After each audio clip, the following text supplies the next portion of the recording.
What they asked me to do was a little bit of the family history, a little background of Miss Hawkins' family, her lineage, where she came from. So I'm going to talk to you a little bit about that, but I'd like to start by saying what a blessing it is to know this woman. Amen. She has had such an impact on this church, on this community, on our family. And when I first met Miss Hawkins, she was 84 years old. She wasn't that young when I first met her. But she held on for 4 more years to see me marry one of her granddaughters, my favorite. Then she held on another 12 years to meet my son, and she even referred to him before as Matthew's baby, just forgetting all about Gina. We're so fortunate that she gets to be a part of his life. He gets to hear her nursery rhymes. She even offers us parenting advice. She'll say, cover that baby up. Or a couple of weeks ago, I was at the house and I was holding him upside down. She said, don't turn him upside down or he'll lose all his sense. And I guess she knows. She raised 11 kids and maybe she had 1 or 2 that turned upside down. Well, anyway. I'm proud that she calls me her grandson. And over the years, I've asked her a lot of questions about our heritage, where we came from, because I do genealogy. And so they asked me today just to tell a little bit of that family history. 100 years ago in 1919, life was a lot different than it is today.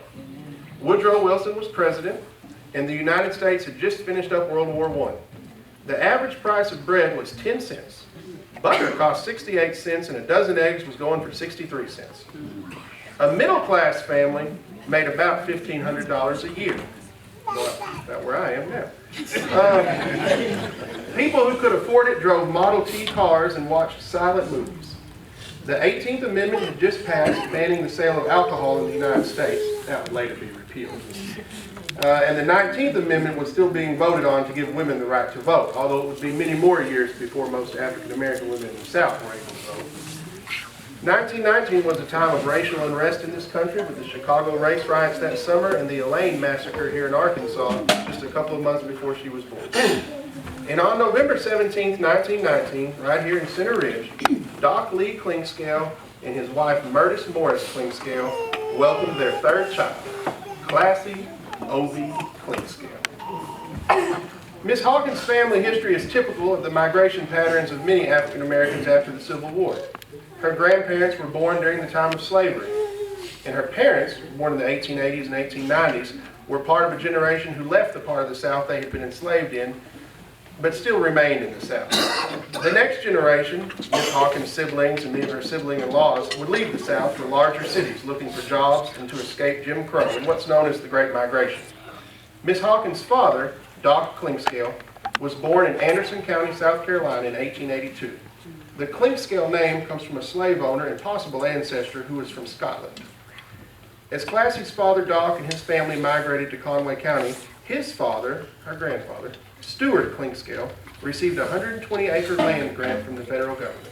The way these land grants worked was that people would come and settle the land, farm it, homestead it, and after a certain amount of time, the government would give them the land. Some families who received nearby land patents around the same time were the Brockmans, the Gilreaths, and the Morrises. Her father-in-law, later father-in-law, Matthew Hawkins, also received one around Birdtown. Stuart Klingscale, the son of Philip Klingscales and Classie Thompson Bobo Klingscale, possibly her namesake, and his wife, Lucy Ann Newell, the daughter of Hattie Hall and Doc Newell, had 8 children before Lucy passed in 1891. So these would be her uncles and aunts on her father's side. Their names were Harry A. Klingscale Dunbar Govan, Reverend Philip Uncle Bud Klingscale, who's buried here at Sweet Home, Elkanza Klingscale Sammons Foster, Doc Lee, her father, Isaiah James Presley Klingscale, and one of his descendants was at the cookout yesterday, Fleetwood Klingscale, and some of his descendants are here with us today, Harrison President Klingscale, and Lucy Klingscale Hawkins. Now I see some of her people in the back there. Those were all her aunts and uncles on her dad's side. 5 years after Doc's mother passed, his father Stewart remarried Rosa Ann Klingscale, the daughter of Boston Morris, and I see some Boston Morris descendants in here. Boston Morris and Holdie Ann Sloan. Boston Morris's mother, Hannah Dumas, that's Classie Hawkins' great-great-grandmother, lived to be 100 years old herself. On the 1880 census, it listed her as 100 years old and was still working. It said she spins on the wheel, so I guess she was a weaver. When I'm 100 years old, I do not want to be working. They don't want to be working now. Boston Morris was one of the two, this is her mama's side of the family. Boston Morris was one of the two Morris families who came from Franklin County, Georgia, and settled on and around Morris Mountain here in Center Ridge. Stuart Klingscale and Rosie Morris would have 3 more children. Classie Ann Klingscale Brockman, and some of her descendants are here today, aka Big Classie. There was a Big Classie and a Little Classie. Now we got a third Classie. William Boston Klingscale, known as Uncle Boss. Theodore Roosevelt Klingscale, known as Uncle Theody. And before Grandma Rosie married, she had 3 other kids, Corey B. Morris Dooley, James Paul Morris, and her baby daughter, Murtis Morris. Grandma Rosie lived to be 95, and there's still a few folks around here who remember her. Both the Morris and the Klingscale families were early members of the Mount Zion United Methodist Church in Center Ridge. Doc, these are her parents now. Doc Klingscale and Murtis Morris were married in 1908 by Reverend Barry Dials, who's actually buried here in Sweet Home. They had 6 children together. Frank Early Klingscale, who later moved to Florida before he passed in 2002. Rosa B. Klingscale Kane Beasley, who passed in Michigan in 1990. Classie O. Klingscale Hawkins, who turns 100 today. Diversa Bell Klingscale Payne, who lived over in the Mount Olive community and passed in 2009. Nathan Klingscale, who is alive and well in Milwaukee today at the age of 95. And Azerly Klingscale Sykes, who spent most of her life in Michigan before moving back to Arkansas, and she passed in 2016. As a girl, Classie Klingscale Hawkins attended school at nearby Friendship as well as Union Special. We got anybody here that went to Union Special? A couple of people went to Union Special. I don't think we have anybody else. Did anybody else ever go to Friendship School? It closed a long time ago. Okay, a couple of them, great. She mentioned to me about how they would ride a school bus, and that kind of surprised me because I think they had school buses back then. Her family attended Mount Zion, and she was baptized in Hawkins Creek. According to her ancestry DNA test, her ancestors came from many parts of Western Africa and even Europe, but the biggest percentage come from Nigeria. She had pleasant memories of her childhood that most of us would probably consider hard. Sometimes on Christmas, I've asked her what they used to do for Christmas when she was a kid, and she loves to tell the story about how excited she was thinking that Santa Claus was outside her church, outside of her house one night after a church program, because she heard a bunch of dogs barking, and she thought that was Santa Claus. But I guess it wasn't. Miss Hawkins was 6 when her mother passed away from childbirth complications. The next year, her father remarried, Hattie B. Mayfield McNeely Klingscale Criswell, and the two remained married until her father's death 4 years later. The death certificate reports that he died of kidney failure and blood pressure, although there are some rumors that he was poisoned. Miss Hawkins doesn't like to talk about that too much, so I'll just leave it at that. But whatever happened to him, she found herself orphaned shortly after her 11th birthday. Fortunately, her big brother, Uncle Frank, who had just gotten married to Aunt Lutie 2 weeks before, took Miss Hawkins in and raised her. As a child, she lived in the old home place, which is still up there behind where Magdalene lives today, a short walk from where Miss Hawkins lives. The house was eventually accidentally burned down by a young Tolly and J.P.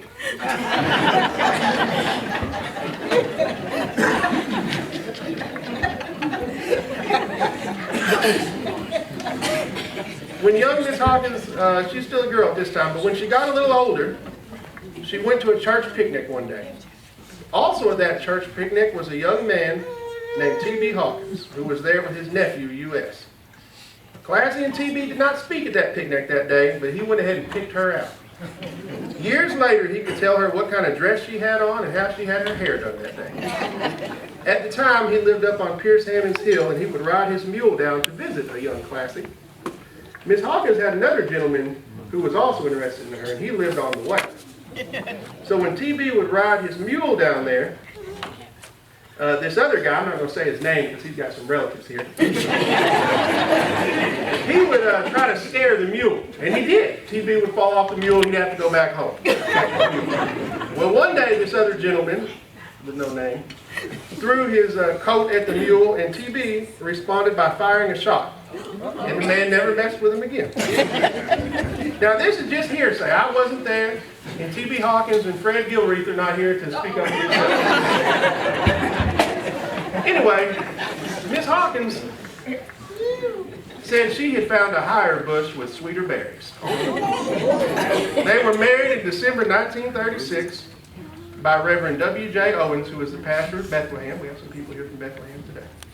She was rebaptized at Bethlehem. Bethlehem was the old Hawkins family church where Bishop Hawkins' father, Reverend Matthew Hawkins, and his mother, Mamie Rice Hawkins Hammonds, were buried. After about a year of attending Bethlehem, young T.B. and his bride moved their membership to Sweet Home. He served there as a deacon and church treasurer for many years. She also worked as the women's mission president, Sunday school teacher, and chair of the program committee. She's still working in the church today, keeping us all in line. In fact, I'm surprised she didn't correct Deacon Hawkins on his poem there.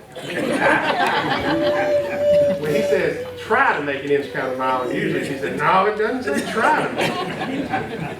After marrying in 1936, the young couple moved into the old clink scale home. She told me, years later, that she had married a man, not a statue with pants on. She said she didn't have some loafer who didn't want anything. She had a man. In fact, they later bought up much of the surrounding land around the Clinkscale homestead. Classie has lived her entire 100 years on that same land, other than some long trips they made to Missouri to work. T.B. and Classie Hawkins operated a successful dairy farm until his passing in 2001. They raised 11 kids. Murtis, Hawkins, Swinton. I guess it's still just Swinton. I thought there might be adding another one. Ella Hawkins Switzer, Elton Bishop Hawkins Sr., Tolly Savoyce Hawkins, James P. Hawkins, Reverend Luke Hawkins, Myneil Hawkins Criswell, Elsie Mae Hawkins Strickland, Eugene Snoop Hawkins, Magdalene Hawkins Strickland, and Virginia Hawkins Oates. They also raised one grandchild, Anita Hawkins Long. And I didn't come into the picture until 2003, so you'll have a chance a little later to fill in those missing years yourself. Thank you.